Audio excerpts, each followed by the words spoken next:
Lorsque Lazare est tombé malade, il a demandé la guérison. Jésus n'est pas venu.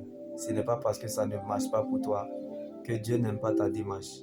Comme les sœurs de Lazare, Marie et Marthe envoyaient dire à Jésus, « Seigneur, celui que tu aimes, mon frère, ton ami Lazare est mort. C'est trop tard, c'est pourri, il sent déjà, c'est fini pour lui. » Bien-aimé, tu ne peux pas avoir la main de Dieu sans la présence de Dieu. Mais tu peux avoir la présence de Dieu sans avoir la main de Dieu. Alors, ne te laisse pas impressionner par les hommes, par la réalité de ce que tu vis aujourd'hui, car c'est ta raison de dire que c'est fini pour toi. Comme cette maladie a fait crever Lazare jusqu'en tombeau et il est mort.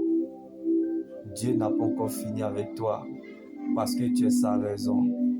Comme Jésus pouvait nous le dire, je ne suis pas obligé de collaborer avec vous, car la contradiction est un processus inévitable lorsque vous êtes dans le plan de Dieu. Comme Lazare a demandé la guérison, Jésus n'est pas venu. Dieu te laissera toujours gérer ce que tu connais, mais lui, il gère ce que tu ne connais pas. Comme quand Lazare est mort, Jésus a pleuré, mais il n'avait pas encore parlé. Dieu ne peut jamais te faire traverser ce qu'il n'a pas vécu. Alors, bien-aimé, ne l'oblige pas à agir quand ce n'est pas encore le temps. Car Dieu peut venir tard, mais jamais en retard. L'homme spirituel ne cherche pas à comprendre ce qui se passe, mais il cherche plutôt à savoir comment il va finir.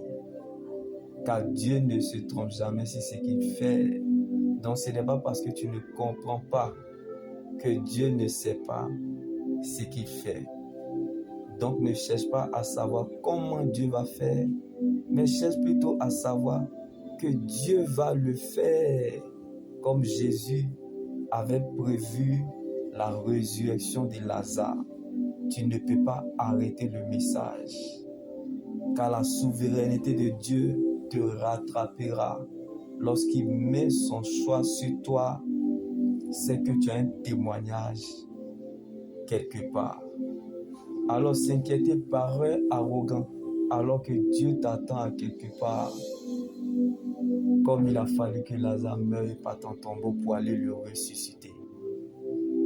Ce que Dieu vous a promis est pour vous, et cela vous atteindra. Donc tes doutes ne feront pas douter Dieu, car Dieu ne t'a pas emmené si loin pour t'abandonner.